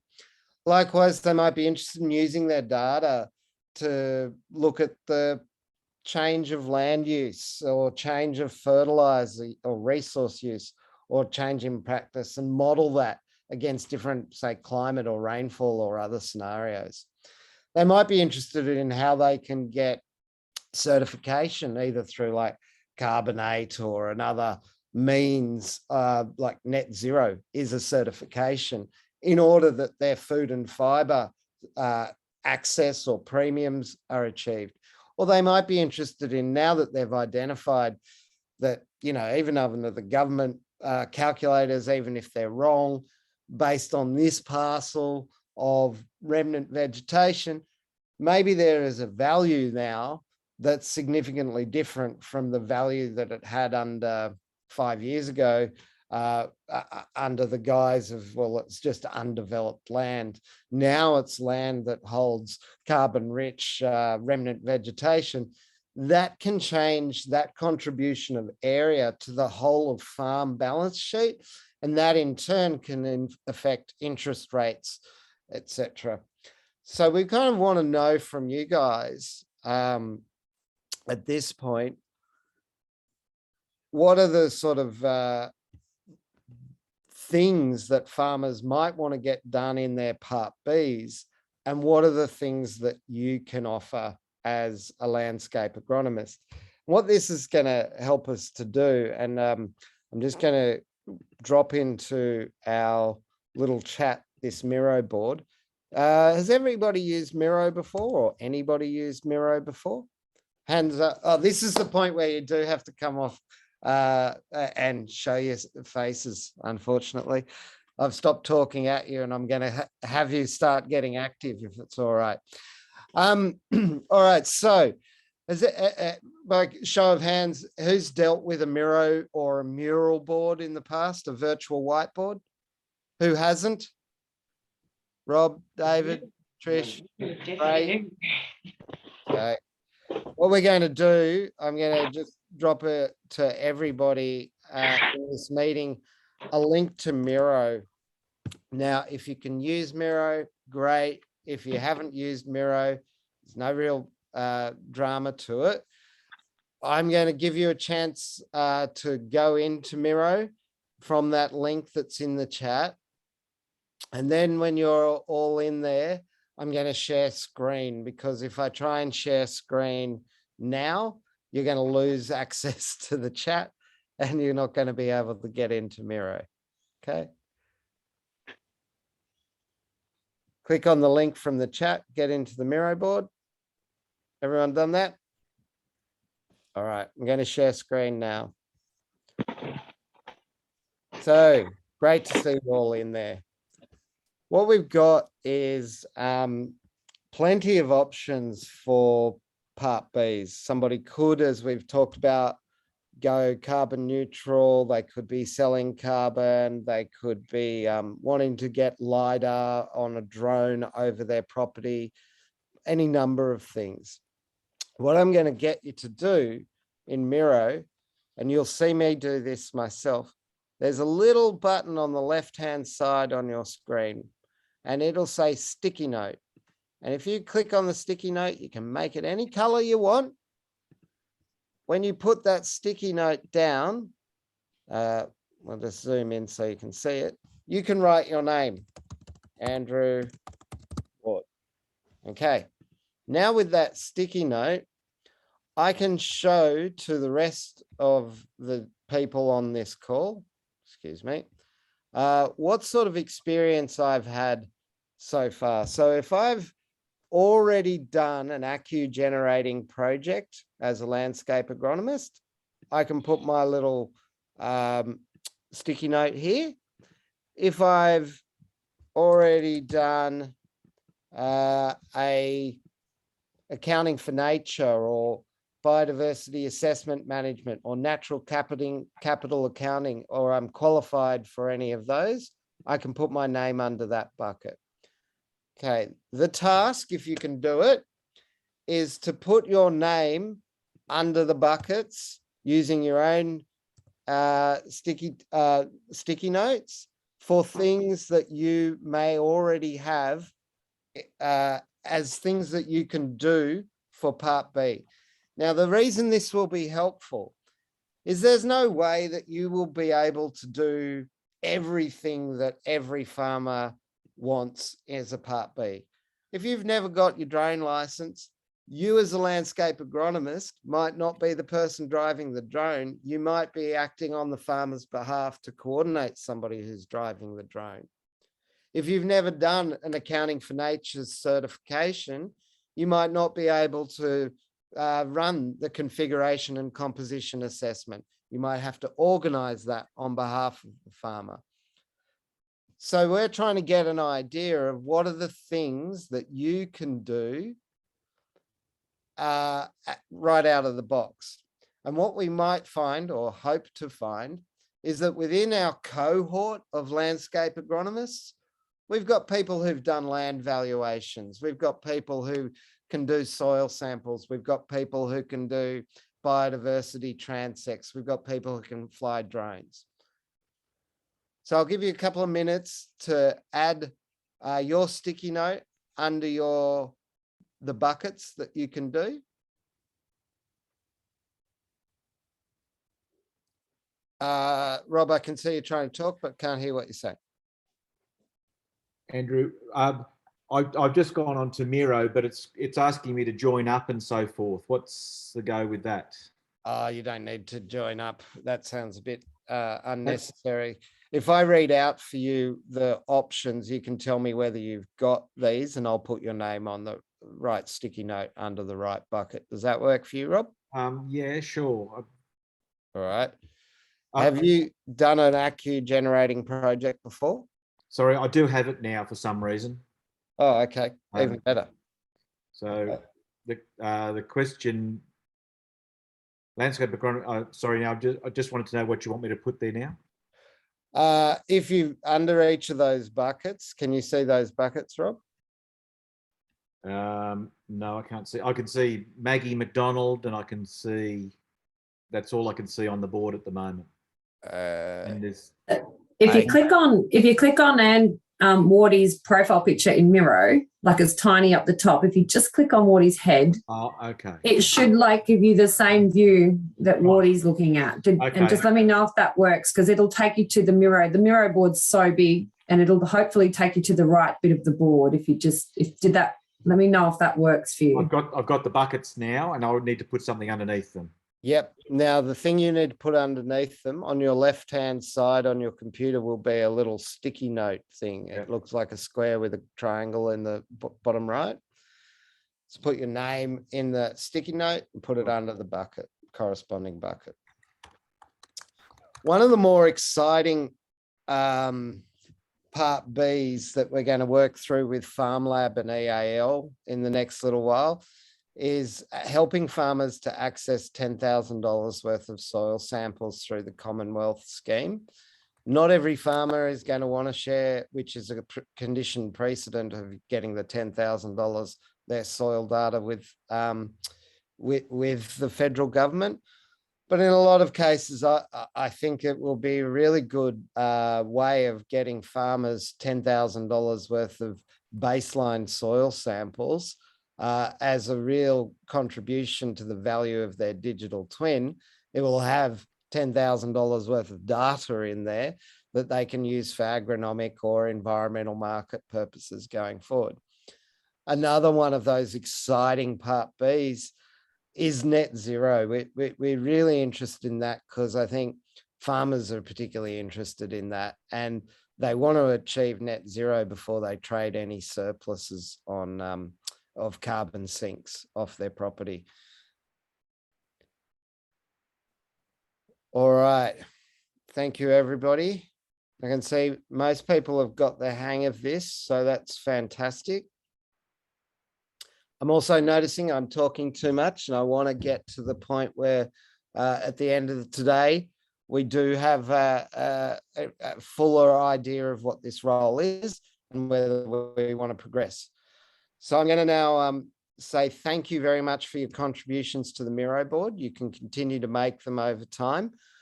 I'm going to jump into the next section. So becoming Regen Farmers Mutual recognised, or recognised as a Regen Farmers Mutual landscape agronomist. What does that mean? So you can also see my screen, no doubt now. And to get recognized, we actually, you know, agronomist isn't a technical term like a lawyer or a doctor needs to be a certified lawyer or a doctor. You don't have to be a certified agronomist in order to trade as an agronomist name. Some people might not like, however, to call themselves a landscape agronomist. Rose by any other name. I don't care what you call yourselves when you're interacting with the farmers or what makes you comfortable within your own professional context. But we do have this Regen Farmers Mutual recognised requirement in order for the farm plan that you're submitting to be valid and enable that farmer to enter into a transaction. So you will be undergoing training, and the training for to become recognised as a landscape agronomist is you'll need to ride shotgun or observe a environmental farm assessment between an existing landscape agronomist and a farmer. And once you've observed one of them, you'll then have to do one under observation. And then if you've done one under observation and you've had a positive feedback score from the member, and you've been assessed and you've had an observer book and look at your assessment and they've decided you're competent, then you will be Regen Farmers Mutual recognised as a landscape agronomist and can start to do these landscape agronomy and environmental farm assessments on your own. Does that make sense? Pretty simple competency-based training. We would love to be in the position where we could micro-credential landscape agronomists, maybe working with Southern Cross University or other universities that have academic education that can, you know, complement what we're trying to do. As of now, the recognition is from Regen Farmers Mutual as a commercial organisation. It is not a university recognised qualification as an agronomist. Okay, we've talked a little previously about employment or contractor. What I'd like to do now is run you through, I guess, a bit of an opportunity to ask any more questions. And then we've got two more exercises. One is to understand, again, on Miro board with sticky notes, where you feel you're up to with farm plans. So I know that some people have never done a farm plan at all.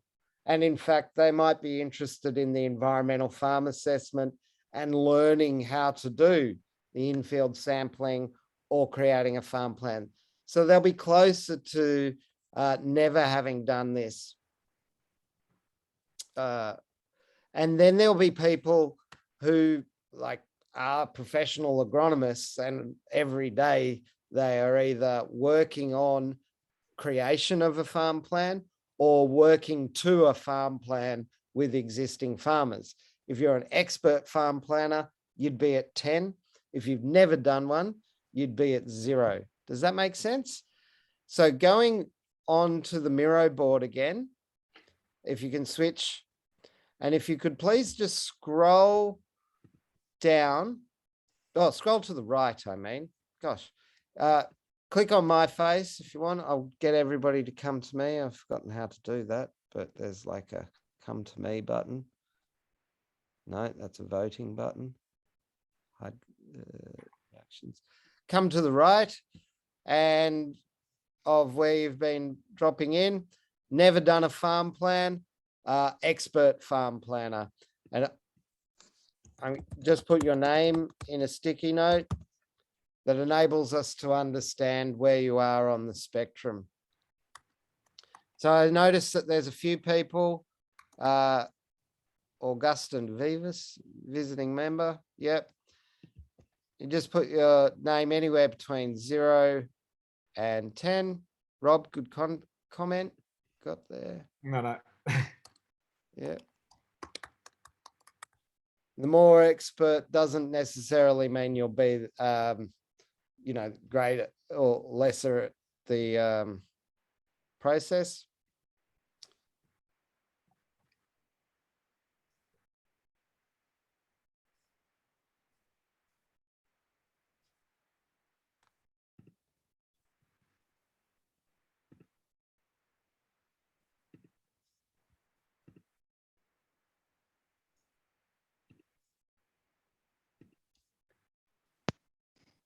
Okay, everybody seems to be there. One thing that we haven't discussed, and I can say we're getting to the last little part of this, is like independence. As a trusted advisor to the farmer, you actually have as your first duty their best interests at heart. And if you have any conflicts as a landscape agronomist, you should declare them to the farmer. So, for example, well, if I'm accounting for nature certified, you know, and the farmer is actually more likely to want soil samples, I should actually go with what the farmer's best interest is and say, hey, you should get soil samples, even if I don't personally have the ability to conduct those soil samples, and I'd actually be organizing a third party to do it. I shouldn't, as a landscape agronomist, go, oh, you need soil samples, but I don't do that. Why don't we just organize accounting for nature, which is something that I do. Otherwise, that lacks integrity. That's no longer got the farmer at the center of the universe, and you will have lost their trust, and we as an organization will have lost their trust. So I haven't included this here, but yet in that in the training documents, but you'll need to make clear to the farmers if a conflict exists, and you'll need to make clear to Regen Farmers Mutual any of the certifications that you have, or any wheelbarrow that you might have to push, which might lead to a conflict. For carbonate, for example, like you guys will find many opportunities where certification is totally appropriate for farmers, but not every farmer will find it appropriate. So you'll need to make that assessment and have that conflict declared and let the farmer make an educated decision. Okay. You can't, yeah, that's just good manners and integrity. Does anybody need that explained any further, or is that good? Got thumbs up, got nods. All right. Okay. We've got about 10 minutes now where I'd love to hear from you guys and girls about any questions you have in relation to the role, or any questions you have in relation to the twin, or any questions you have about this is a career move. This is your opportunity.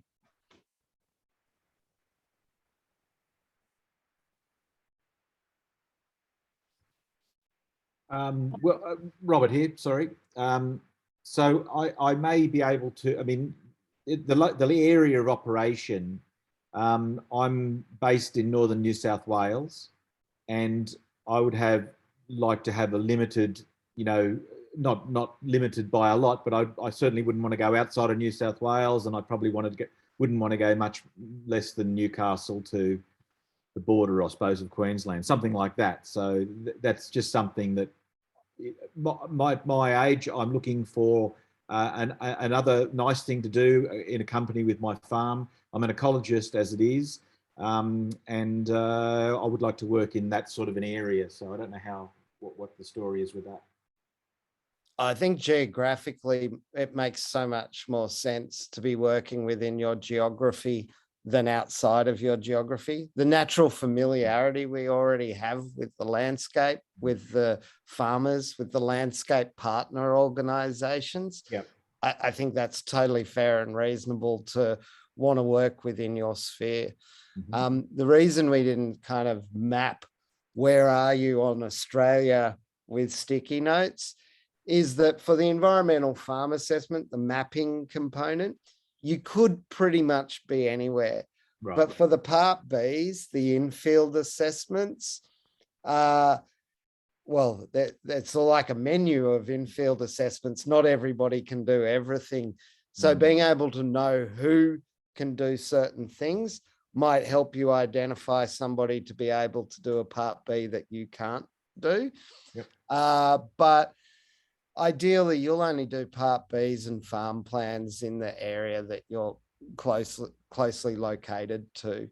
Otherwise, your travel time means that somebody closer will be more economic than you anyway.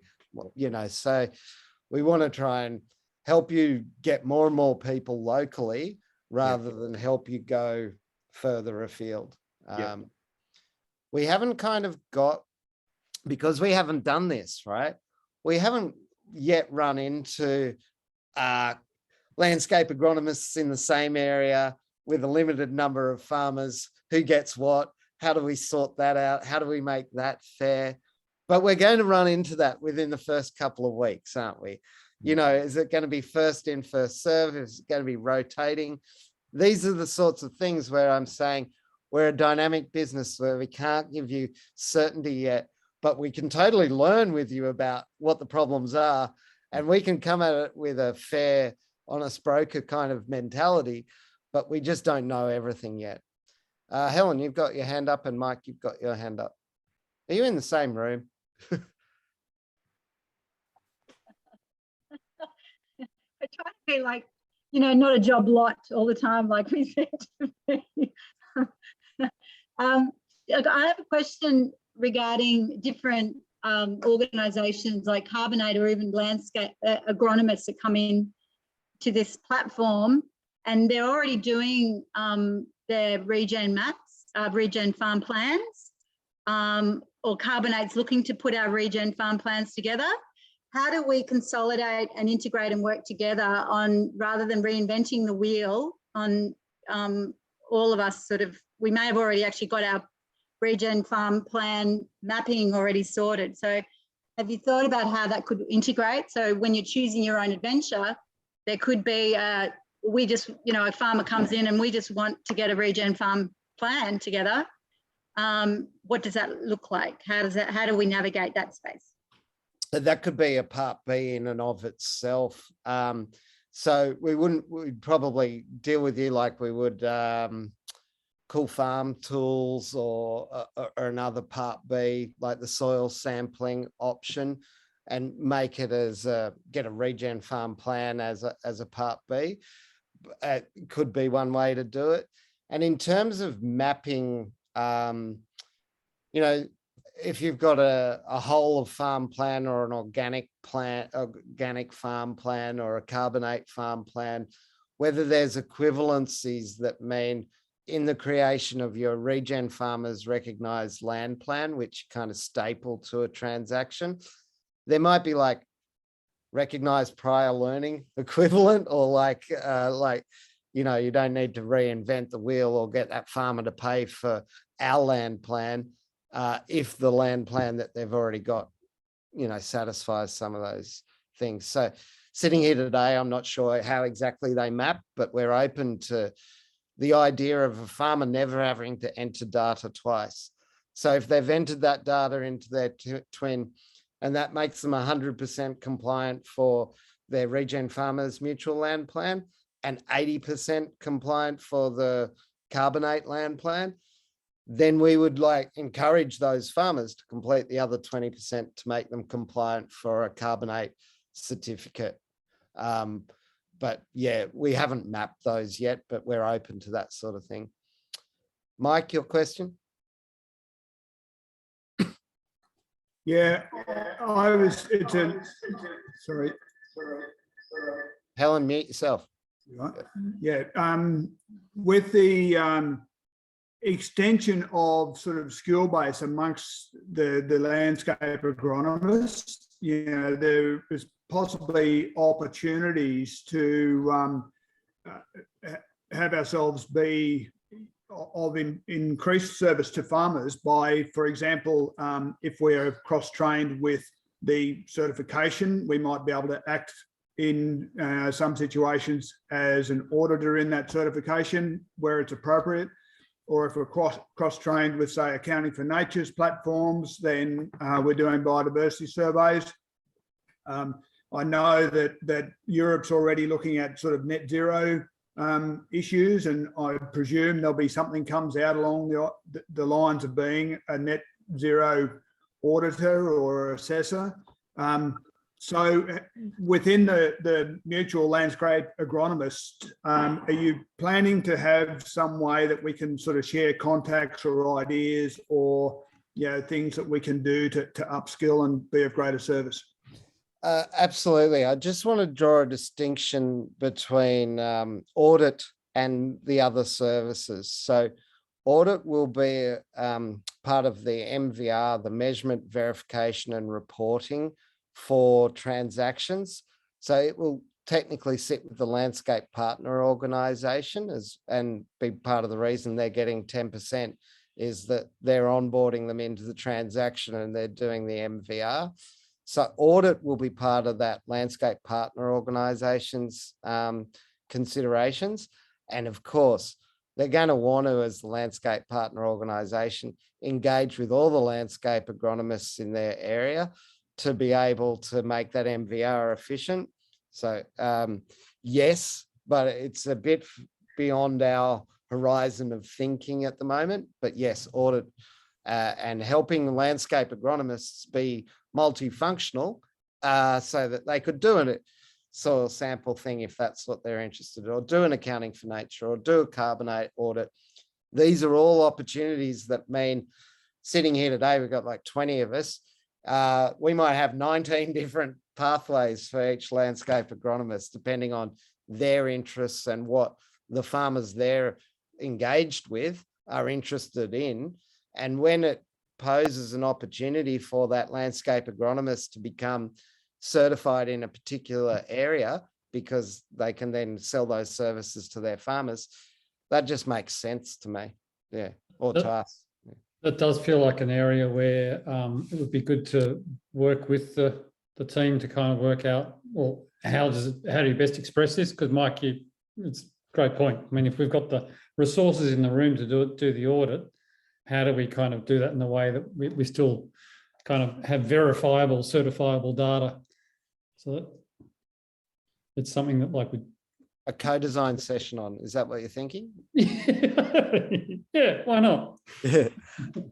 Because we do need to work that out. David and then Karen, and then I've got one last exercise for us before we clock out for today.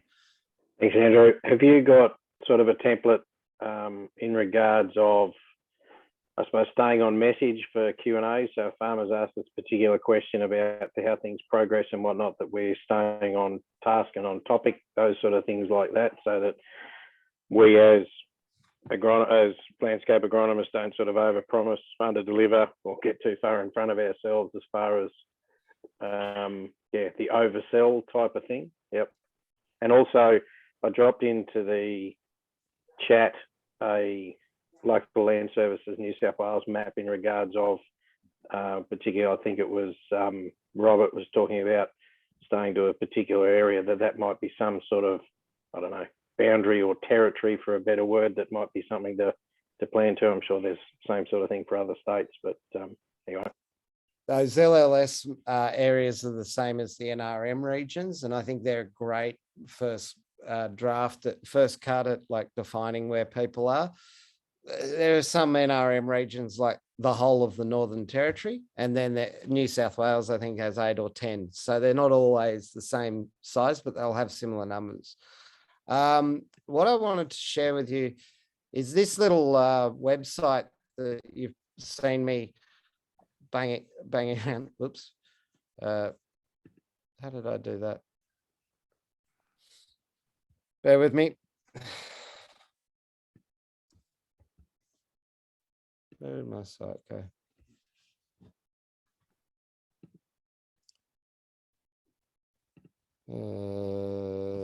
Sorry, bear with me. I promised to get this sorted. Sites. For those of us that feel there's a fit from our side and from your side, we'll be given access to this landscape agronomy portal, which I've been using on screen with you today. You'll note there's a whole bunch of additional information, which I haven't tried to give, which is like things like how farm plans work, what's required in them, and all the way through to, say, sales training, David, where we've got some ideas for you of what to say, what not to say, how to handle objections.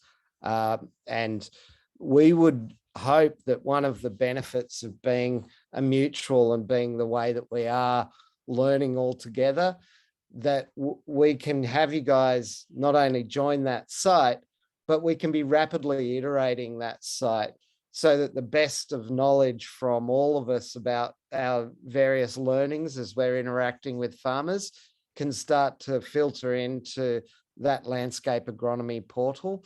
And we'll get some structure around it into FAQs and into, templates, so that we'll get better and better at it over time.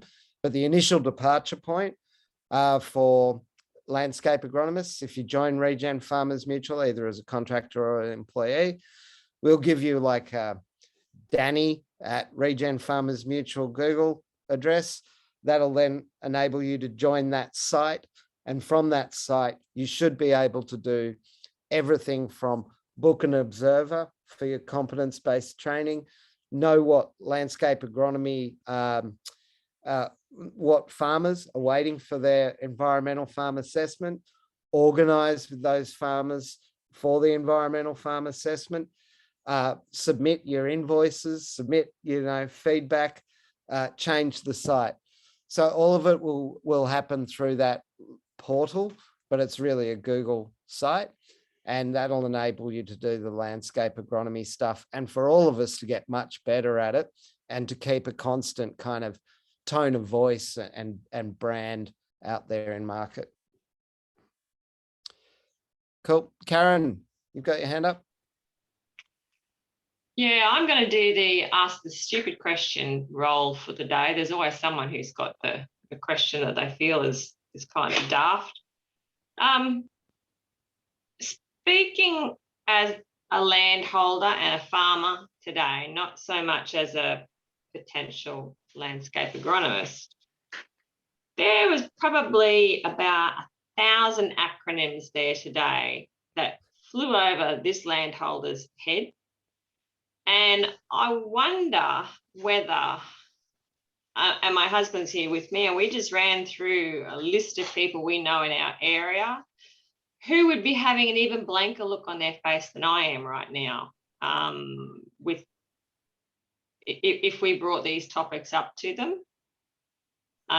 Yes, people are becoming more familiar with carbon farming and carbon trading, and even a little bit of the natural capital, but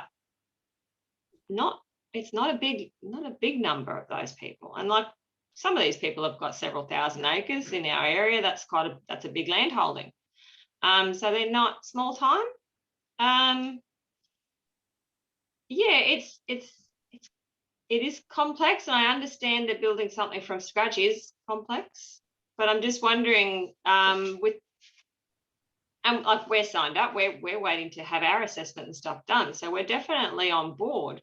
But I'm just wondering, is that something that's come up more than once from landholders where they're like, yeah, no, we love the sounds of it, we just don't understand it?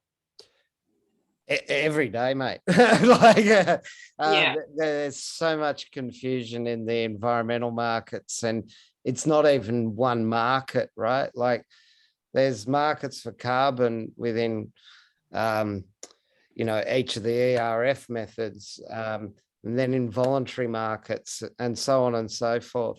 Then there's biodiversity markets. it's jammed full of jargon and confusion.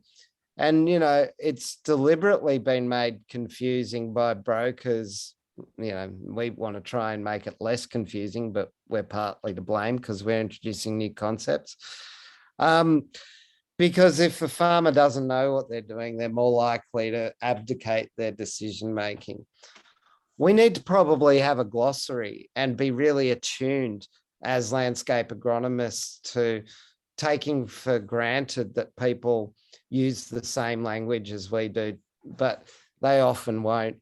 So we will need to, you know, make sure and check in with farmers. Does that make sense? If it doesn't, being able to help them understand it. We want to get to the point where their advisor, they're not abdicating their decisions to us.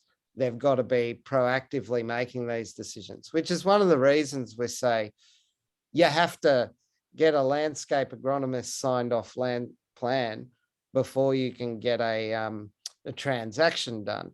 We don't want them running off, signing over all their carbon to us or any other broker, and then finding themselves down the track having to buy carbon back at 5 times the price when the markets say they need to. So we don't want them rushing into anything they don't understand, is a general principle.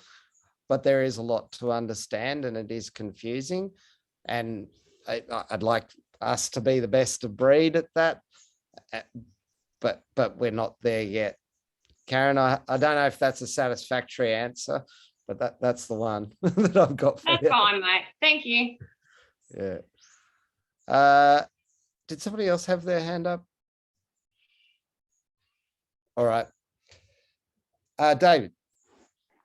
I was just going to say, you know, we're sort of targeting into a very conservative market, and there is a lot of confusion in the space in regards of what is, you know, the carbon market, let alone what is, you know, climate change, so to speak.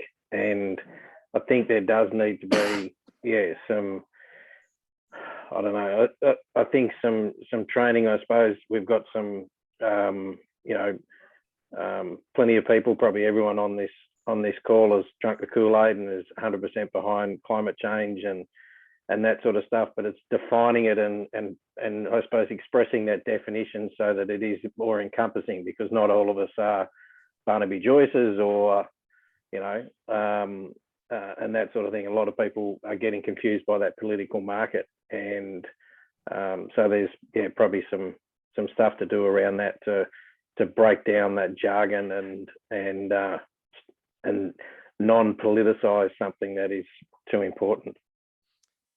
All valid points. So as I think what will end up happening is you won't get people wanting an environmental farm assessment with a landscape agronomist unless they've bought the Kool-Aid enough to want to join Regen Farmers Mutual, like their condition precedent. Our view of a regen farmer is kind of interesting in that we're not about a specific practice or discipline. It's got to be an economic and environmental profit is our definition. So an economic profit without an environmental profit is mining, and you can explain that. And an environmental profit without an economic profit is conservation, and you can explain that a regen farmer can do whatever they need to do, so long as they're making an economic and an environmental profit, they're a regen farmer. All right, last but not least, if you like the idea of today, Leandro, you've just got your hand up in the nick of time. Go for it, mate. Hey, Andrew, I have a little question. I understand that along all of the process of assessment, there are maps that are taken, and also there must be a criteria of the landscape agronomist.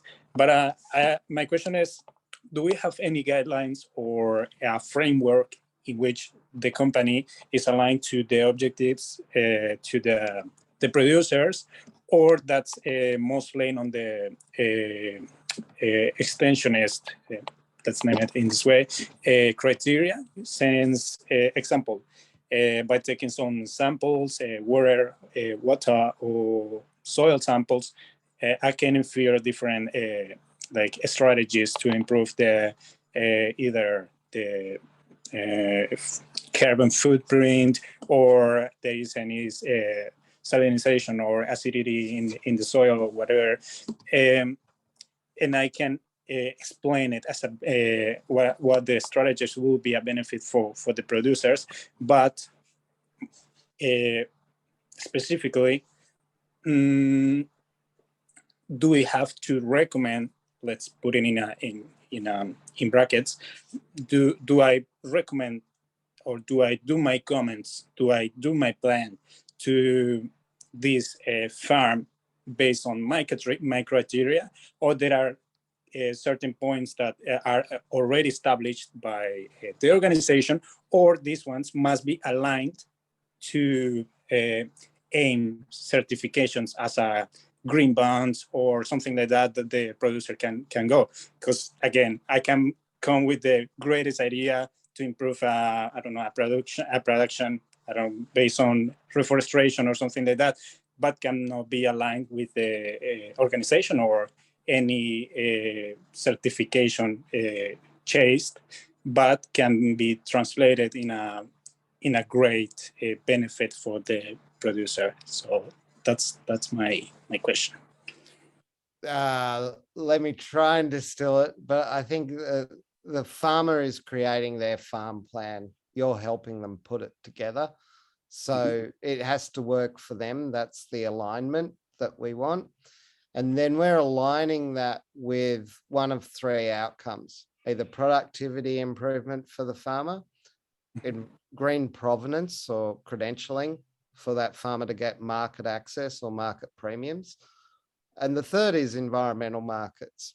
Now, we know more about the environmental markets than we do about the other two standing here today. We know that for environmental markets to work, they've got to have that data that comes from having a digital twin, being an accurate reflection, being independently verified, all that stuff. So on that basis, the farm plan has a few steps that we say need to be present in every farm plan in order to meet those environmental markets things. Outside of that, the farm plan is defined by you and the farmer in the scope of work that they agree to and that they pay you for. And that could be that some are in forestry and some are in cropping and some are in grazing, and those farm plans might look nothing alike, except that they'll have some elements that are required for environmental market transactions. And we might expand those elements over time to enable them for credentialing or productivity benefits. But as we sit today, there's just a couple of things that go into a stewardship agreement legally, technically, that need to be present in the farm plan. Okay. We've blown through our time. I apologize, but there was one last thing to do, and that is, if you would like to be a farmer, a landscape agronomist, then we would like you to complete we would like to do a reference check on you. So if you are interested, please fill in this form that I'm going to post in the meeting chat. That form will take you to a Google form, and it will ask you for the name of a farmer who will provide a reference for you. And if you are happy for us to, if you have liked what you've heard today and you would like to become a landscape agronomist, then give us the name of the farmer that we should be able to reference call. We will make that reference call. And if that turns out all right and you've enjoyed today, and then what we'll do is we'll bring you on either as a contractor or an employee, whatever you've decided, or subbied through a landscape partner org. And you'll be then brought on with your own Google suite, and we'll do a proper onboarding. You'll be able to observe an environmental farm assessment, be observed giving one, and then you're off and running. that make any sense? Oh, references for sale from Helen and Mike. It's good when you can be your own farmer reference. All right. On that, I know I blew through everybody's time. I apologize. You've got a late mark, not an early mark. Thank you for listening to us. And I hope that as many of you as possible will get a reference to us and we'll join as landscape agronomists. Thank you. Thank you. Thanks, Wardy. I'm going to stop recording too. Thanks, Woody.